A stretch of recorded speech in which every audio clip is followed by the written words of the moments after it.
नमस्कार दोस्तों, easy news में आप सभी का स्वागत है। चैंपियंस ट्रॉफी का दूसरा मुकाबला भारत बनाम बांग्लादेश। भारत ने यह मैच जीत तो लिया है। इस मैच से क्या पॉजिटिव और निगेटिव निकल के आए हैं, क्योंकि हमारा अगला मैच पाकिस्तान से 23 फरवरी को होना है।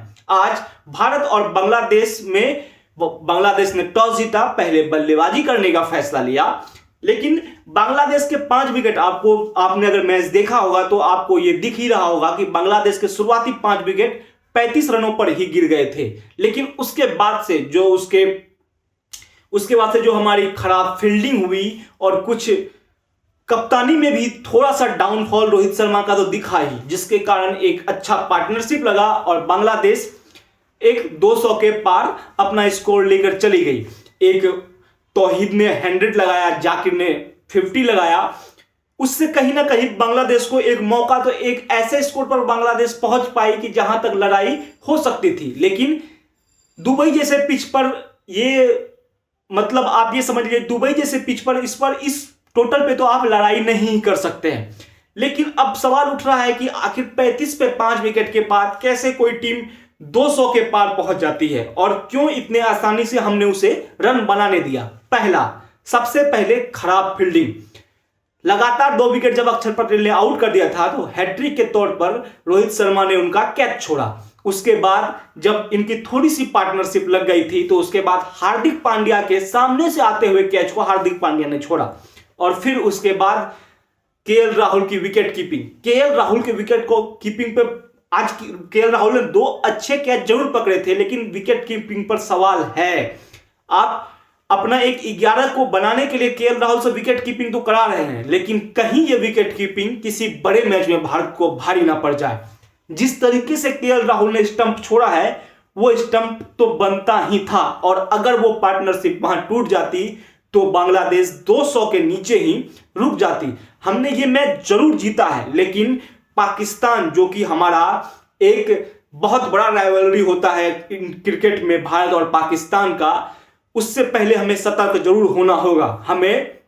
देखिए, हम एक कम तेज गेंदबाज से तो खेल रहे हैं। आज आपने देखा होगा कि स्पिन गेंदबाज को बस 2 ही विकेट मिले हैं, वो भी सिर्फ 1 ओवर में। मतलब कि हमारी जितनी गेंदबाजी हुई है स्पिन की, उसमें से सिर्फ 1 ओवर में हमें विकेट मिला है। अब सवाल तो उठता है, क्या पाकिस्तान के सामने भी हम 3 स्पिनरों को लेकर मैच में उतरेंगे? क्योंकि पाकिस्तान के बल्लेबाज अमूमन स्पिन तो अच्छा ही खेलते हैं। उस पे बाबर आजम हो, रिजवान हो, नीचे से सलमान अली आगा हो। आपने उस दिन खुशदिल शाह को जरूर देखा था, जिस तरीके से उन्होंने स्पिनर पे अटैक किया था। आज आपने बांग्लादेश से तो पार पा लिया है। बांग्लादेश बशर्ते कमजोर टीम भी थी, बांग्लादेश के टॉप ऑर्डर ने कोई परफॉर्मेंस नहीं दिया। बॉलिंग भी उतनी कोई खास तो नहीं ही थी। अब सवाल ये उठता है, क्या हम ये देखना चाहेंगे कि भारत पाकिस्तान के सामने बॉलिंग में कमजोर दिखे? क्योंकि देखिए, मोहम्मद शमी ने 5 विकेट लिया, ये बहुत अच्छा पॉजिटिव साइन है भारत के लिए, क्योंकि मोहम्मद शमी का रिदम में आना सबसे जरूरी था। हर्षित राणा ने भी 3 विकेट लिया। ये बहुत अच्छी बात है कि जो आपके 2 पेसर है उन्होंने आपको 8 विकेट निकाल के दिए हैं। लेकिन सबसे बड़ा कंसर्न जो मुझे दिख रहा है वो ये है, हमारे स्पिनर ने टाइट गेंदबाजी की है, उन्होंने गेंदबाजी अच्छी की है, लेकिन सबसे बड़ा जो आज के मैच में जो सबसे ज्यादा खटक रहा है वो है हमारी फील्डिंग। क्योंकि रोहित शर्मा का कैच छोड़ना, हार्दिक पांड्या का कैच छोड़ना, कहीं ना कहीं अगर कोई अच्छी टीम होती ना तो इसे लेकर वो 300 तक भी लेके कम से कम 250 के ऊपर तो लेकर चली ही जाती। जिस तरीके से उन्होंने अपना एक स्ट्रेंथ बनाया, पार्टनरशिप की, बॉल टू बॉल खेला, सिंगल लिया, डबल लिया, और बाद में तौहीद का इंजर्ड हो जाना, उसके मांसपेशियों में खिंचाव आना, जिसके कारण वो अच्छे से रनिंग नहीं कर पा रहे थे। ये कुछ चीजें जिसके कारण वो 200-250 के बीच ही वो फंस कर रह गए। लेकिन अब सवाल उठता है, क्या मिडिल ओवर में अगर आपके पास एक प्रॉपर तेज गेंदबाज होता तो क्या ये दोनों बैट्समैन इतनी लंबी पार्टनरशिप कर पाते? और क्या भारत की स्ट्रेटेजी अब पाकिस्तान के खिलाफ भी 3 स्पिनर को लेकर भी यही रहेगी? क्योंकि आज कुलदीप यादव बिल्कुल बेरंग नजर आए। कुलदीप यादव 10 ओवर की गेंदबाजी में कुलदीप यादव ने विकेट कोई नहीं लिया। ज्यादा रन तो नहीं पड़े हैं, लेकिन सवाल यह है कि कुलदीप यादव से आप अपेक्षा करते हैं कि वो आपको मिडिल ओवर में विकेट निकाल कर देंगे। कुलदीप यादव को इसलिए नहीं खिलाया जा रहा है कि कुलदीप यादव आपके रन रोके। कुलदीप यादव को आप बिल्कुल भी इसलिए नहीं खिला रहे हैं। कुलदीप यादव को आप इसलिए टीम में रखे हैं ताकि कुलदीप यादव लगातार आपको विकेट निकाल कर दे। जो 11 से 40 ओवर का मैच होता है, यहां पर आपको मैच तो बनाना होता है, और इसी बीच में आपको रविंद्र जडेजा, अक्षर पटेल और कुलदीप यादव विकेट निकाल कर देते हैं। लेकिन अक्षर पटेल का ऊपर से विकेट निकाल कर देना और फिर मिडिल ओवर में विकेट ना आना, कहीं ना कहीं ये एक बड़ा कंसर्न रहेगा।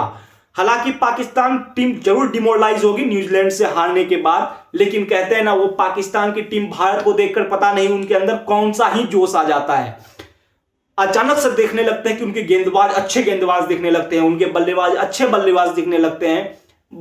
प्रेशर दोनों टीम के ऊपर तो रहती ही है, लेकिन वो रिदम दिखने लगता है। अब सबसे बड़ा सवाल, और एक सवाल जो मेरे मन में आज उठ रहा है, शायद आपके सामने रखना जरूरी है, क्या रोहित शर्मा कहीं आज कप्तानी में आपको वो लैकिंग दिखी?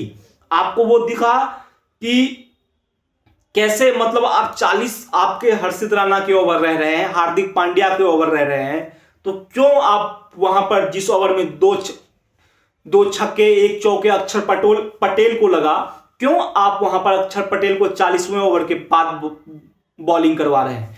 क्या ये टेस्टिंग फेज था या रोहित शर्मा पिच को समझने की कोशिश कर रहे थे?